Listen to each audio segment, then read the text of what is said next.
Okay, welcome everyone.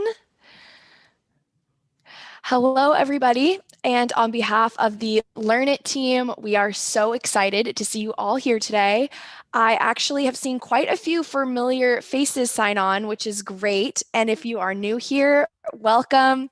I'm so glad you're here. My name is Marissa, and I am the Events and Community Coordinator here at Learnit. Learnit is a learning and development organization, and we are passionate about helping you and your team stay up to date and current on your professional development skills. Today's event is making high quality decisions in the new year. We thought this was a super relevant topic considering the way 2020 went. We were all forced to make some sort of decisions we definitely were not ready for. And we're going to make sure that going into 2021, no matter what decision we have to make or what's thrown at us, we are going to be prepared and confident.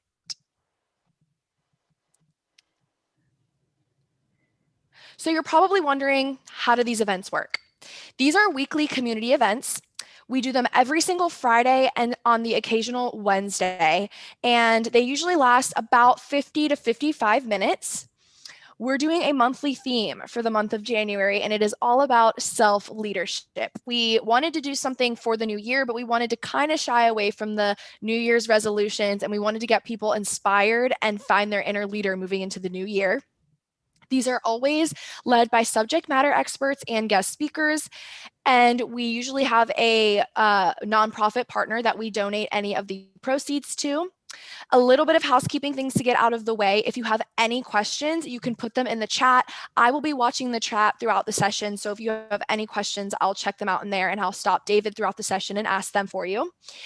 And this will be recorded. So we record all of these sessions, but we post them to our online community offsite, which I will get into more at the end, and why you should join and the benefits of the platform. So our speaker for today, we are so excited to have David Lieberman as our speaker. He is one of our internal instructors at Learnit. He is an educator and instructional program designer, a program manager, and a communications expert. He consults for Fortune 500 companies and emerging companies. He has a ton of experience, 18 years plus of curriculum development. And as I said, he is an internal speaker here at Learnit. So if you have ever taken a course or a workshop with us, you're probably familiar with David. He oversees Learnit's remote L&D programs for mid and large size organizations. So with that being said, let's give David a warm welcome, and I will give him the stage. Hey, thanks so much, Marissa. I'm the aforementioned David. Officially, I'm the VP of Learning and Development here at Learnit. And as we get into decision making, I mean, what a treat, right? Because we've all been there where our brain is just not doing what we want it to.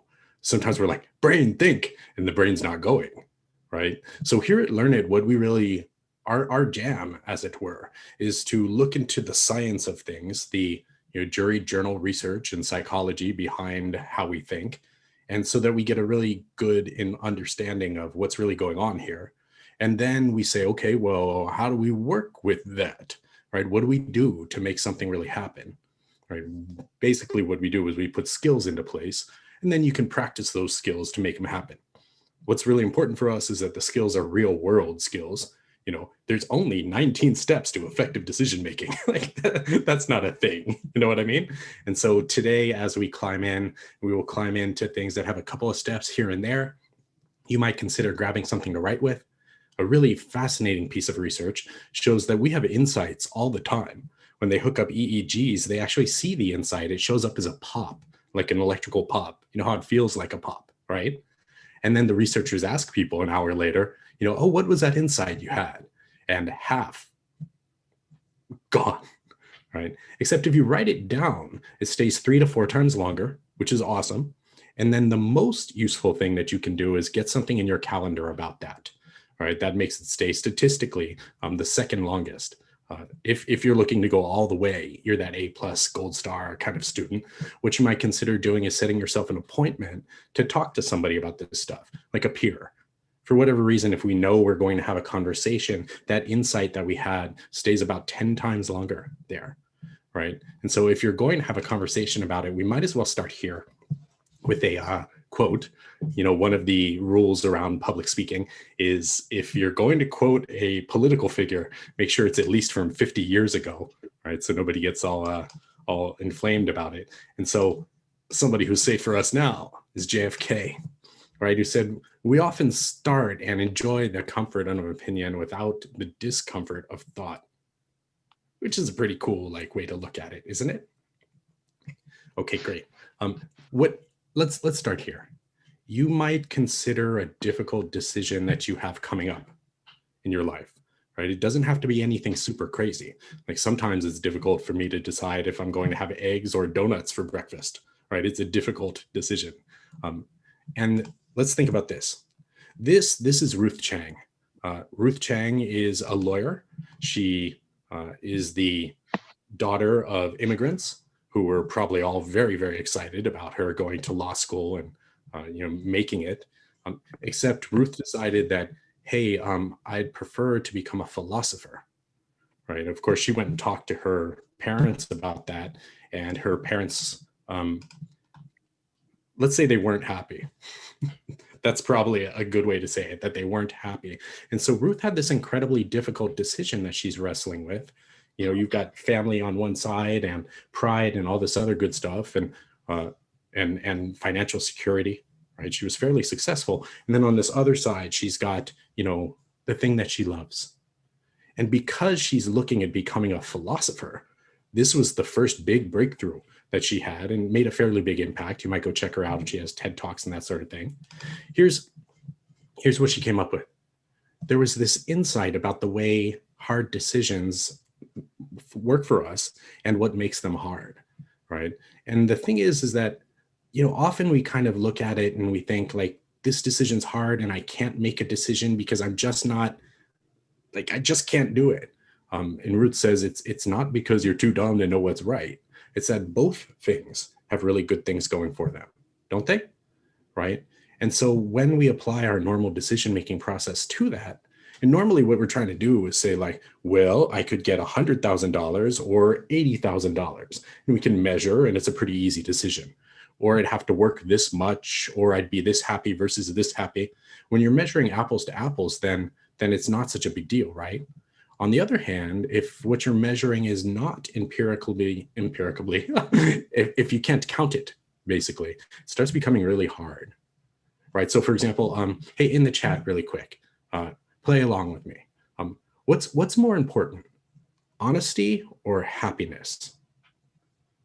In the chat, can you give me, for you, what do you think? Honesty or happiness? Which is more important? We're not going to say both. Everybody's always saying both, right? Okay, how about this? Justice or safety, right? You can think about your family, maybe safety. Justice or safety, which is more important?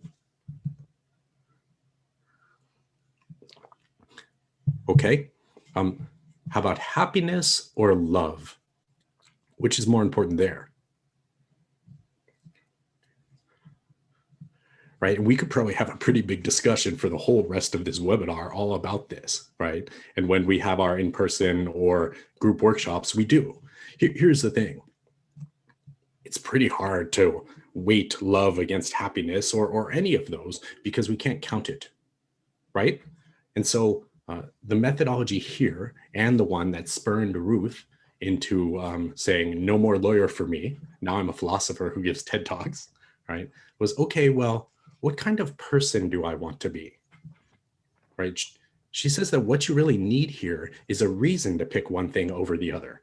It's very easy if you can count it, $80,000 versus $20,000. We've got a very, very strong reason. Now, on the other hand, if there's not an obviously better one, how about what kind of person do I want to be, right? If you choose one and you say, because that's the person I want to be, that's a strong reason, isn't it? Right? So if you're wrestling with a move or a career change, or some people go through breakups, things like that. Do you have something in your life right now? Most of us do. All right. Now, how about this? Let that go. And let's spend about 10 seconds thinking about what kind of person you want to be. You personally, not with the decision, just in general. Right? For me, honor is very important. I like to have fun. Like, those are both important things. I like to keep active as far as my brain goes. I like to grow. Now that we've thought about it, we can return to our original decision. Does one of those things about like who you want to be, does it plug in a little bit more than the others?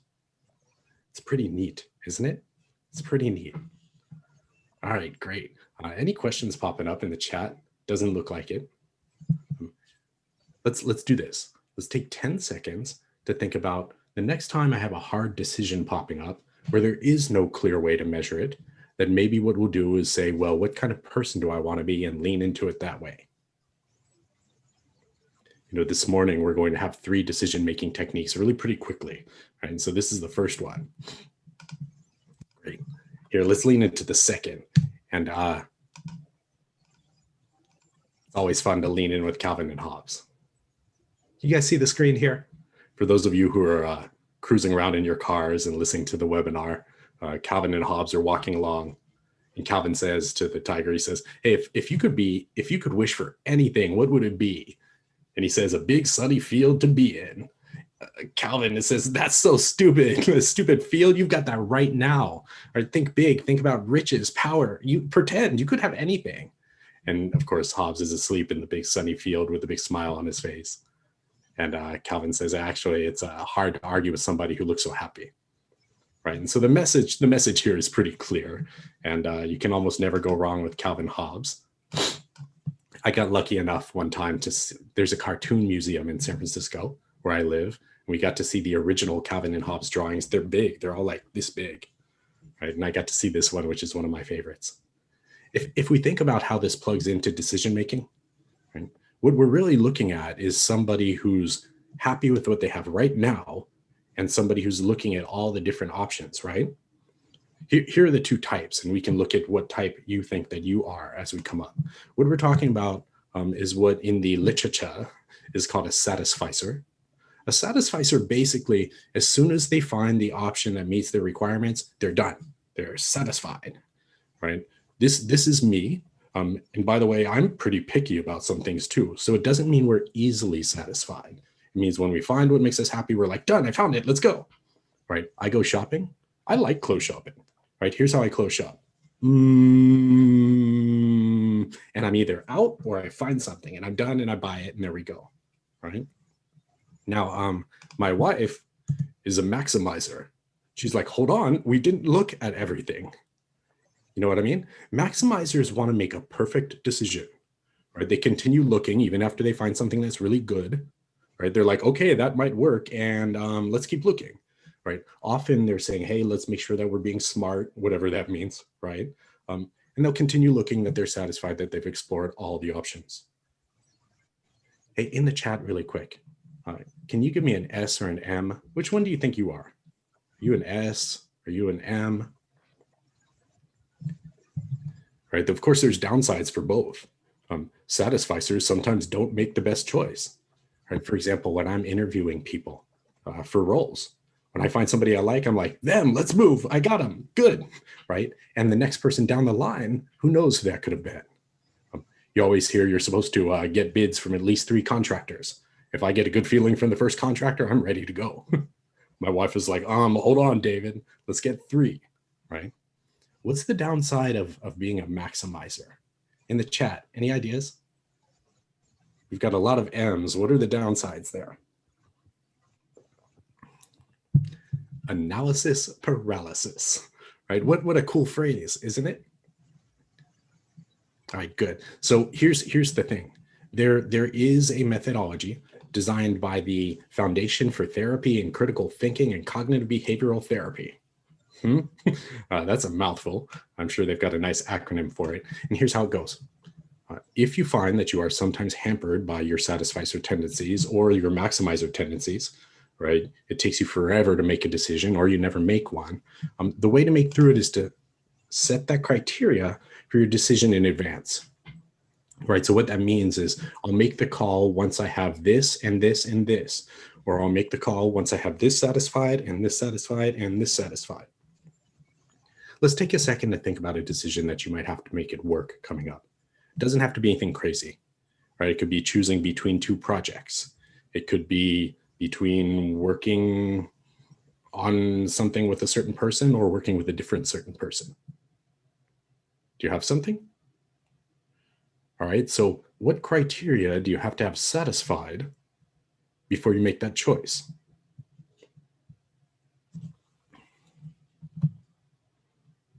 It's neat, isn't it? For me, this was a great big pop, right? Because I knew that I was different than other people. And frankly, I was frustrated by it sometimes, right? Shopping, things like that. And just recognizing that there are different types. Super helpful, isn't it? All right.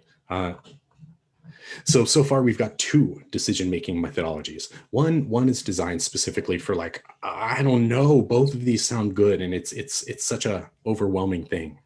And that's looking at it with, well, okay, what kind of person do I want to be? Let's use that for my reason. We've also got good old Calvin and Hobbes here, which points out that some of us are satisfied as soon as we find what we're looking for.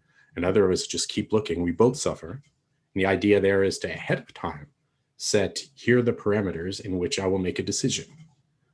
And for others, here's a really neat one. You might imagine that the Department of Defense is pretty concerned with decision-making, especially decision-making in the moment, right? So the Department of Defense did a 3-year project where they said, let's come up with a decision-making methodology that we can teach to everybody from senior directors down to the newest soldier and have them remember it and use it when things are going a little bit crazy, right? The Department of Defense loves acronyms, don't they? And they also love things that are easy to remember. So that generally means 3 or 4 steps max. And so here's what they came up with. This is the decision-making process designed by the Department of Defense. And what they're really trying to build here is what they call mental flexibility. So that's the ability to think or to change your thought or look openly at thought when there's resistance to that. And it's called the 3 C's. If you'd like to take a note, here we go. And by the way, we'll also send out the slide deck at the end of the workshop, so you'll have that. The first C is catch it. And what they're really talking about is, hey, what are the facts? Right? So you might rephrase this with, well, what do we know? And then what don't we know? And then what are our options?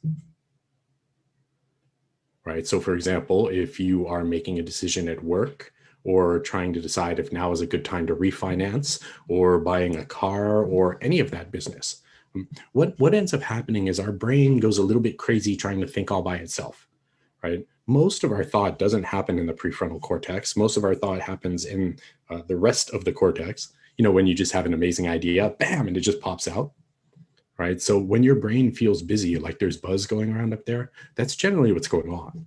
And so your brain is trying to figure out what you know and what you don't know, and then what you can do. So when you get your prefrontal cortex involved, the thinking part of your brain, it tends to focus that thought and you're more effective. Interesting, isn't it? All right, so let's think of a real world situation.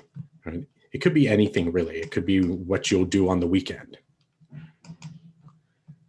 What do you know about that? Let's think a little bit. What do you know about what you'll do this weekend?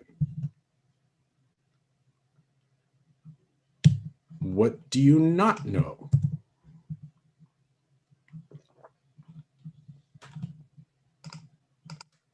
And the list of things I don't know is pretty long, right? Okay, good. And then, okay, so what are options here based on what we know and what we don't know?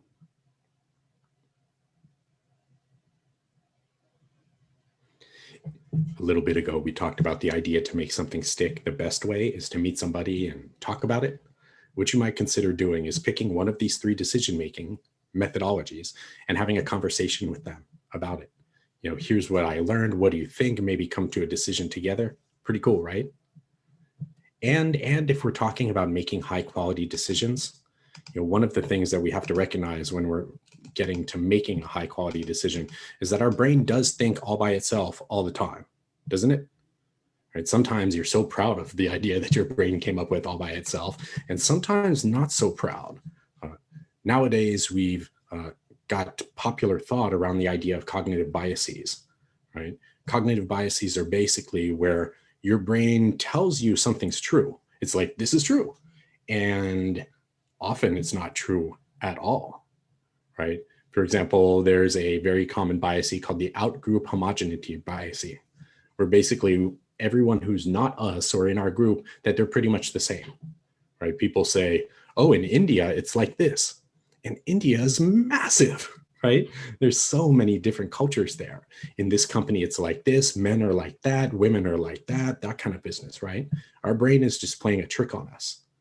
So if we're going to open ourselves up to moving past cognitive biases, there is a way. Daniel Kahneman is the famous psychologist of today. You know, there's always a famous psychologist running around within psychology circles where the psychology fan people have the posters up on the wall.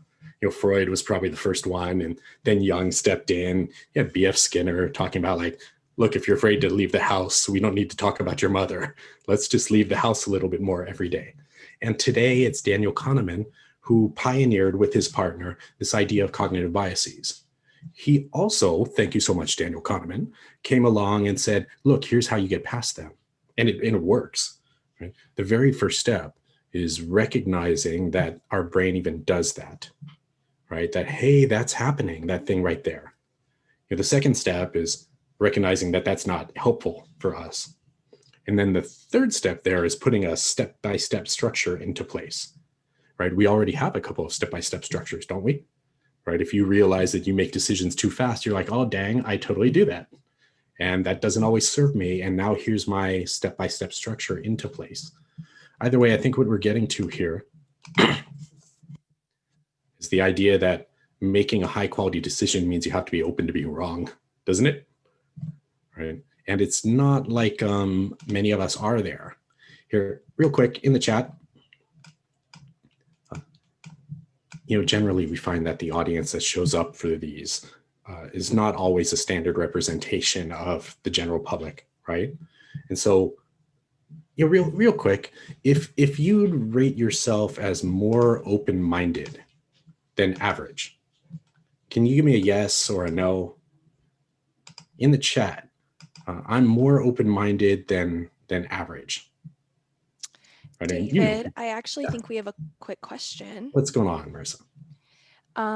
Vera Hart asked, how do I get past the spasms when I get stuck because I feel trapped between two thoughts? Yeah.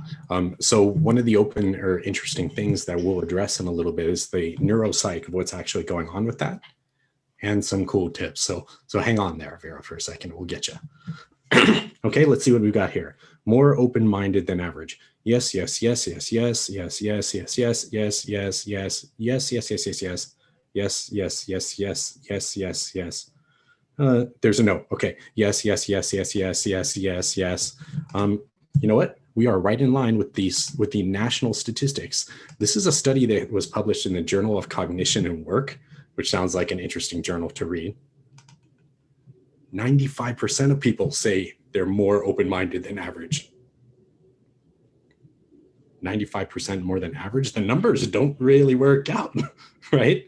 And so I think what we're probably looking at here, right, because I thought I was more open-minded than average as well, right, is the idea that maybe one of the biases built into us is that we're pretty open-minded. The thing is, human beings have a huge amount of faulty thinking. For example, we all have logical fallacies. where we jump to conclusions. We build a this is how things work, right? If you get rained on, you get wet. I'm wet, therefore, and your brain goes, you got rained on, like it really wants to do that, right? Although I might have been standing in front of the sink, spraying myself with the sink. It's just, that's how we're built. We've got these cognitive biases and traps. Whew. We've all experienced the idea that when we get emotionally invested or emotionally elevated, it makes it hard to think, doesn't it? Right? They call that emotional interference. And then a mental model is basically, hey, we looked at how the world works and we said, oh, that's how the world works. And then when we experience something, instead of feeling it all the way through, we say, oh, that means this. And that's just how our brain works, doesn't it? The ability to make a good decision really means the ability to stop and think about, like, hold on, my brain might not be doing me a favor at this moment. And that ability is a mindset, right? So it's not a step one and step two, it's a way of thinking called intellectual humility.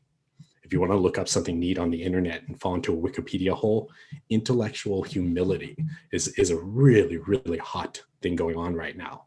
The world of mindsets is hot right now as well, right? And the idea is that your way of thinking is maybe more important than your step-by-step through the thinking.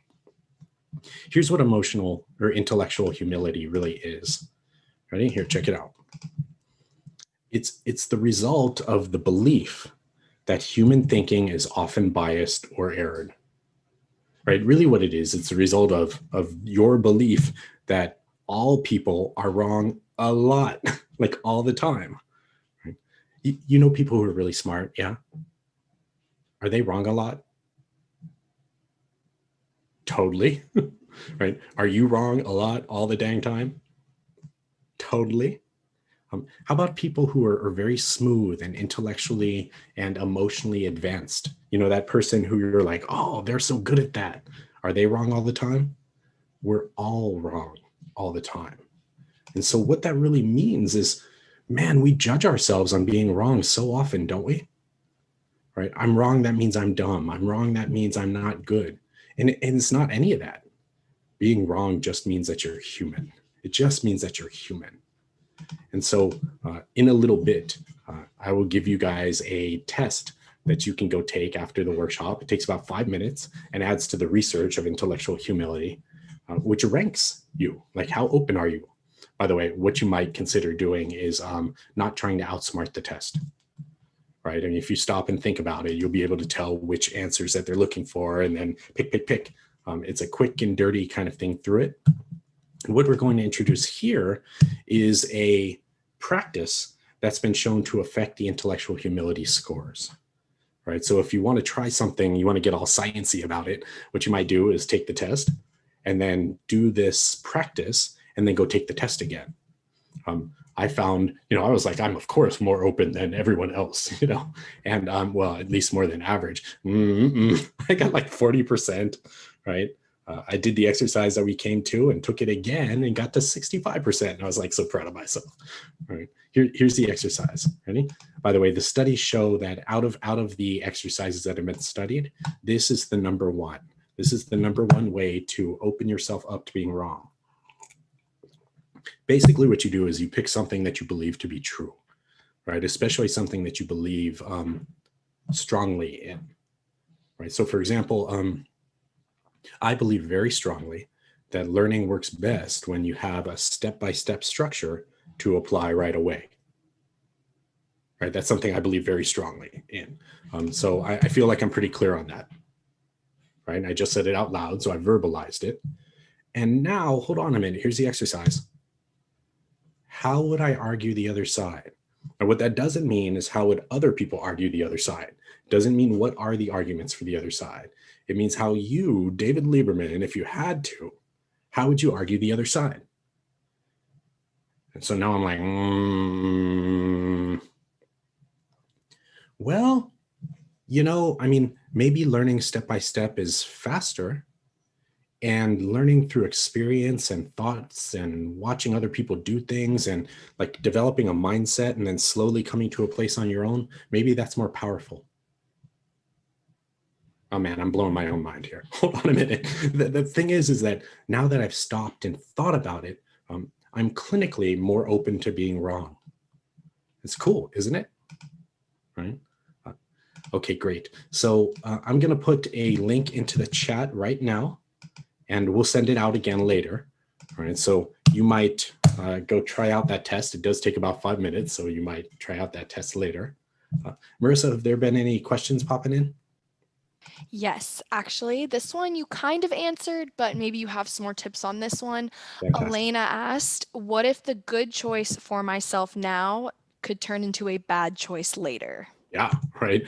And that's the danger of it, is that when we start looking at our decisions, sooner or later we're going to have to pick one. And the what ifs hold us back quite a bit, don't they? You know, as human beings, the most we can do is our best. And then we move forward, and for sure things are going to go wrong. And as long as we're moving forward, you've at least got that feeling of, hey, I've moved forward with my life, right? The Center for Therapy and Critical Thinking and Cognitive Behavioral Therapy is basically designed for, hey, let's stop and think about our thinking, right? Cognitive behavioral therapy, CBT, is very hot right now in the world of therapy. And their whole jam is, hey, our brain tells us things that aren't true at all. And then when we back up and examine like our beliefs and how our beliefs got there, we can unpack all these crazy thoughts that we have going on. And I don't mean actual crazy. I mean, you know how your brain thinks, right? And then move your way past it. For them, basically what they say is, hey, the whole way to making good decisions, the whole way is about questioning yourself, right? And it doesn't mean like, hey, am I wrong, David? It means asking specific questions that then guide your thought. Questions they love to talk about do two big important things. Questions start thought, don't they? Well, I just asked you a question. That was interesting, right? Do questions start thought? Are you thinking right now because I just asked a question? It's neat, isn't it? And then questions guide your thought as well, right? So questions turn your brain on and then get you going. These questions, the ones I'm about to bring up right now, are shown within the studies of this type of therapy to be the most effective questions that people can ask themselves while they're trying to make decisions, right? Especially about things that are important to them that they're having trouble making a decision on. Now, what we don't do is recommend that you memorize all of them. What we do is recommend that you pick one or two and memorize that one. Next time your brain is going, then you pull that question out of your pocket and ask yourself something like, okay, hold on, what's the real issue here? I'm going to invite you to sort of pick a favorite as we go through. All right, so we've got what's the real issue? How strong is the evidence I have to support my conclusion? Sometimes I ask myself this and I'm like, what evidence? Like my brain did that by itself. Hey, what else could be going on? Now notice we're not arguing with ourselves. We're just opening up our brain, right? And then maybe what information is left out? What other reasonable possible conclusions are there? And then this one's kind of neat. Hey, what questions should I be asking myself right now? Right, so you're asking a question to spurn thought about asking questions. These are the big ones. If you were to pick one to memorize, let's say we're going to number them. Let's say we're going to number them 1, 2, 3, 4, 5, 6. Which one's your favorite here? Now, in real life, you can make your own. These are just the ones that are shown to be most effective in this type of like thought-provoking therapy to help people move past decisions. For me, I really like what is the real issue. And when I try to use that one, when I'm deep into something important, my brain doesn't do it, right? What I can get through is what information is left out. That one works for me. By the way, the research about memorization shows that it takes about 20 seconds to memorize one line like this. By the way they measure that is 5 minutes later, 80% of people still have it up in their brain. right? So guess what we're going to do right now? Let's memorize one. Ready? I'll time it and do memorizing however you like. 20 seconds, go.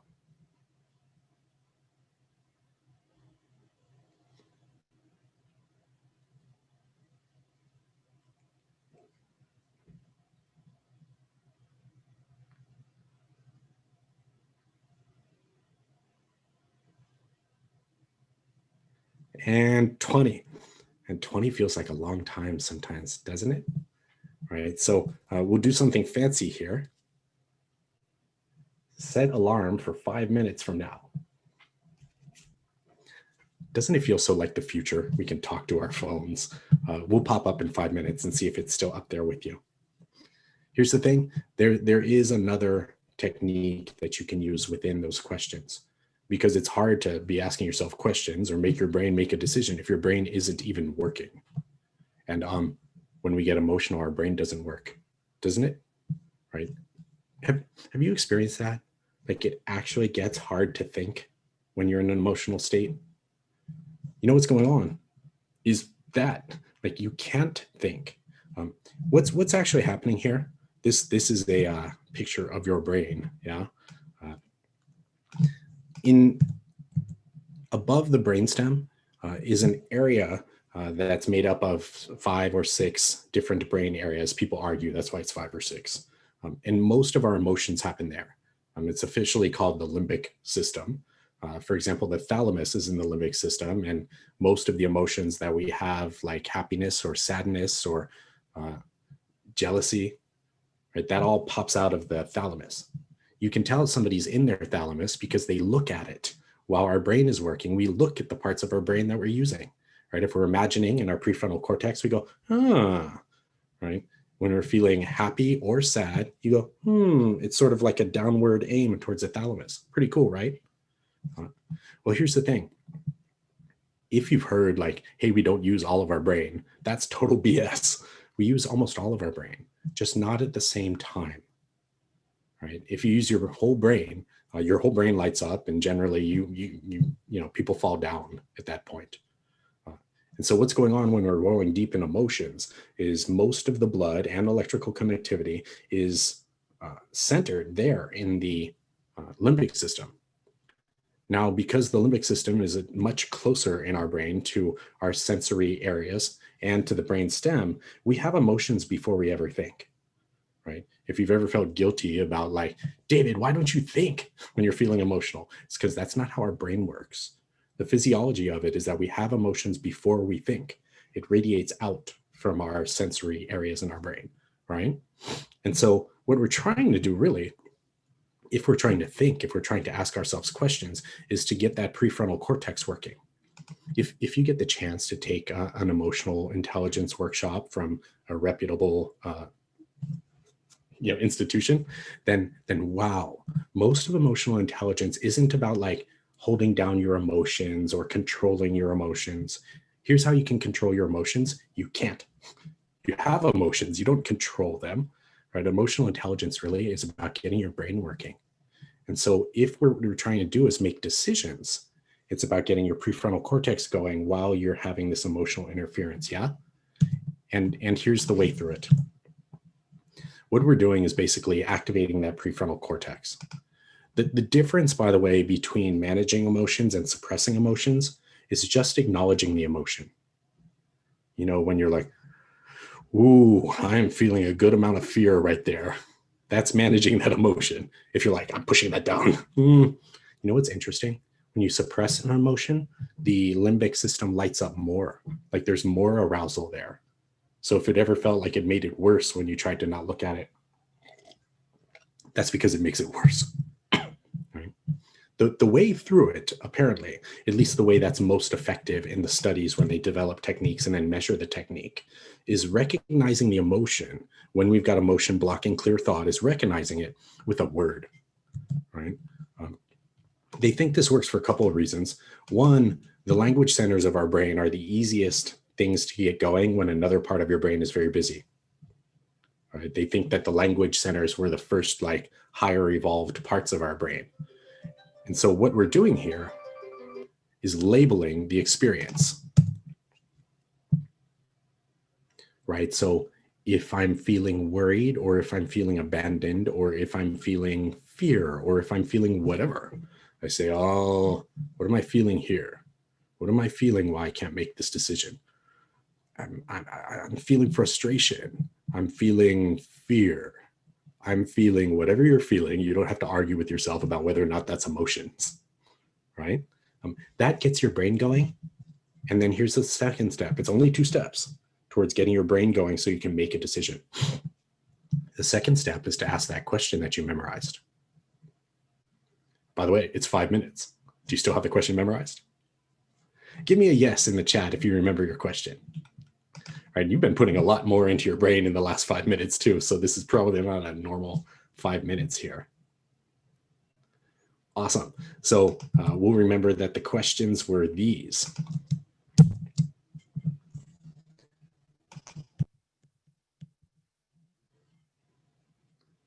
Did you have yours right? About 80% normally is right. And by the way, that's not measuring when people are talking all kinds of crazy as well. Okay, so let's say that we are in a space where we need to make a decision. And we say, well, what kind of person do I want to be? And that one's not too helpful right here. Maybe we use the Department of Defense. Remember with their 3 steps? You might notice, by the way, all 3 of those are questions. What do we know? What don't we know? What options are there? If you want to get a little bit deeper, because we're trying to make quality decisions, what you might do is pop out one of these questions, right? And then if we want to get all the way here, these 5 steps, man, this is gold. This is gold. We do these in our workshops. And when we do them in our workshops, what we do is pair people up and have them ask each other questions, right? And using this 5-step model, 90-something% of people come back saying, wow, I totally came to a resolution on something that I've been wrestling with for a while. Right, so I'm going to invite you right now to come up with a decision that you'd like to make, right? Or maybe a problem that you're wrestling with, which is really a decision you'd like to make, right? Do y'all have one? We won't have to share it. It's just, let's see if this thing works while we're going through. Okay, so what I'll do is sort of lay it out, and then we'll come back and think our way through the thing. What we're doing is walking our way towards a decision. It's solving problems and making decisions with 5 steps. By the way, these are the same 5 steps that professional coaching goes through, like life coaching or business coaching, that kind of business. It's really all about decision making. The first step is to start orienting on the situation, right? So that might be something like, okay, what's going on? If you want to get fancy with this one, you can tweak it a little bit to, hey, what's on your mind? You know, you ask some people like, what's going on? And they'll talk to you for like 20 minutes without saying much. And if you say, so what's on your mind? That's cutting right to it, isn't it? So what's the real issue for you? When you ask yourself that question, or when you ask somebody else that question, be prepared for, oh, good question, right? What's the real issue here? What we're really doing is uncovering the problem. It's just some people don't like to think about problems. Just using the word elevates emotions. Some people say, I don't have problems, I have challenges, or, you know, everybody has issues. What's the real issue for you? Okay, well, here's the thing. Human beings, when we come up with a problem, we're so solution-based, aren't we? So very solution-based. Problem, solution, problem, solution. When we do that, we try to come up with a solution that solves the problem. But that's not really what we want. What we want is for it to turn out a certain way, right? That's why that's the next question. Well, hold on. How do you want things to be? Right? Sometimes when I'm doing this with myself, I kind of wrestle. I say, okay, David, set aside what you're going to do. Let that go. Let's say you did something and it turned out amazingly. What does that amazing look like? Like, what outcome do you want? And I'm like, oh, well, what I want is to blah, blah, blah. We're all pretty clear on what we want, right? You know what's neat? Coming up with something to do is so much easier when we know what we're trying to get. For me, this is a step that's gold. The next step is, well, what's a possible solution then? What could you do? Any ideas? Now, here's the thing. Many of us are very surprised that we come up with solutions right away.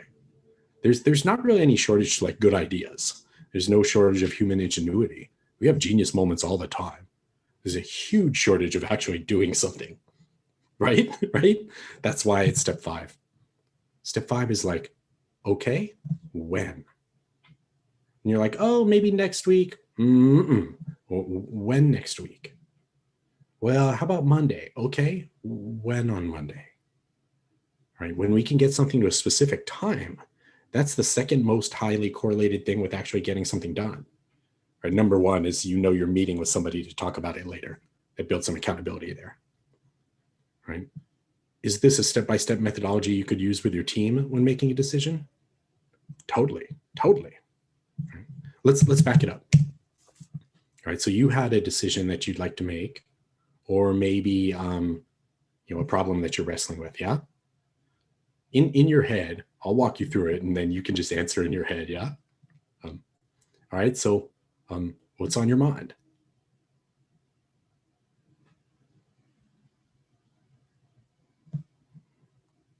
All right. What's the real issue for you here? For you, really, what's the real issue? All right. Well, how do you want things to be? Don't just verbalize, imagine. If it turned out awesome, what does awesome look like? Right? What's that relationship like? What's the experience like? What's it like?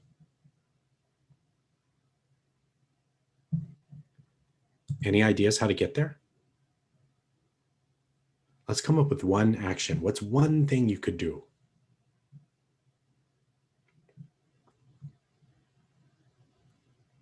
If you're finding yourself saying, I don't know, then how about a baby step? What would the first step be? Sometimes I ask myself, well, what would someone I admire do? Right. So I'm like taking advice from someone I admire in my own head. Neat, isn't it? Did you come up with one thing to do? That's a pretty good decision you just made if you came up with something, isn't it? All right, hold on a second. Let's make it real. When? When could you do that? Are we talking about right after we get off of this workshop? Are we talking about Monday at 3:00? Let's put a real time on it. It's pretty cool, isn't it? Right? Decision-making studies really show that what we need to do is to recognize that our brain doesn't always serve us, right? We're maximizers, we're satisficers. We try to compare things empirically when they're not empirical things, right? Where they're really values. That we try to make decisions while our emotional brain is going, and good luck with that, right? That then we say like, okay, well, what am I going to do? And we just let our brain go instead of activating our prefrontal cortex. The way through it to make good decisions is really leading ourselves through questions and getting our brain working so that we can lead ourselves through those questions. If you have your questions still memorized, then congratulations. Happy question birthday, I guess. And if later on you want to download the slide deck that we'll send out and walk through the 5 steps by yourself or with your team or with people at home, it's pretty interesting, isn't it? If you'd like to experience more of this type of thing, most of the workshops that we do at Learnit are very hands-on, right? So it's a little bit more paced and we talk about it and try things. It's more of a discussion than it is about a direct one way like we're doing today. If I see you in any of the workshops that I lead, please wave, say hi. It's kind of like fills my heart here. So thank you so much. We're going to have Marissa pop back in, and we have a program at Learnit, which is free, and it gives you direct access to Learnit facilitators and events and all kinds of other good business. And so Marissa's going to tell you all about that, and I hope to see you there. Say hi to me as well. All right, folks, thanks so much. Marissa? Hello, everybody. Give me 1 second to share this with you. Okay, so All about David. Thank you so much, David. That was awesome. And I'm sure everybody definitely learned a lot from that. I know I did. Okay, so as I said earlier, and David kind of led into a little bit, I'm going to show you a quick video about Offsite, which is our community platform. As he mentioned, it is completely free. So I'm going to show you a quick intro video on this so you get a better idea of what the platform is. Hello, and welcome to Offsite by Learnit. I'm Carly, Community Lead. Offsite is a new online community dedicated to fostering the principles, skills, and connections needed to thrive in the new normal. It's a place you can go to reconnect with your professional goals and aspirations and find answers by collaborating with a group of intelligent people from all over the world. And now, more than ever, with the crisis affecting everyone in some way, we are all looking for safe, inclusive spaces to connect with each other, to learn new things about the topics that matter most, and to grow together personally and professionally. So whether you are working on your own personal growth, working with technology, working with others, or leading people in teams, Offsite can help. Offsite is organized by topic. So if you're looking for career advice, insights on business, free workshops, or a good book on leadership, it's all on Offsite. And in the spirit of community, we are looking to you to help us shape this platform. We encourage you to engage with your peers and instructors, share your thoughts, and ask questions. The more you put into it, the more you get out of it. We are so excited to be launching this online community, and we can't wait to see you here.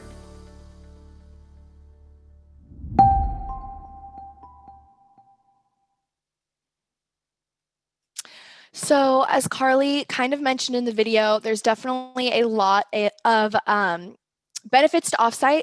One of the main ones being you can access today's recording. If you had a coworker that wanted to join, or you had to drop off, or somebody that had to drop off in the middle of it, go check out Offsite. We post all of our past events on there, and then we will also post any of the future events that are coming up. You can also get live instructor help. People like David are constantly checking in on there and answering your questions. So you can chat with them, ask any questions, whether it be on professional development or Microsoft questions. And you can also get exclusive discounts in there. Anytime we offer any sort of discount on a workshop or a cohort or anything, we post that in Offsite. So I will be putting the link to Offsite in the chat in just a moment. And I will stay on if you guys have any other questions for me or for David, whether it's about Offsite or about the content that you saw today. Right here is our calendar for the rest of the month. As I said earlier, we're doing a whole themed month on leadership. So if you liked what you saw today, you will definitely enjoy our next sessions. And you can also check out the sessions that you missed in Offsite. So I hope to see you guys all next week. I hope you have a wonderful weekend. And from there, you are free to go. Thank you for joining us today.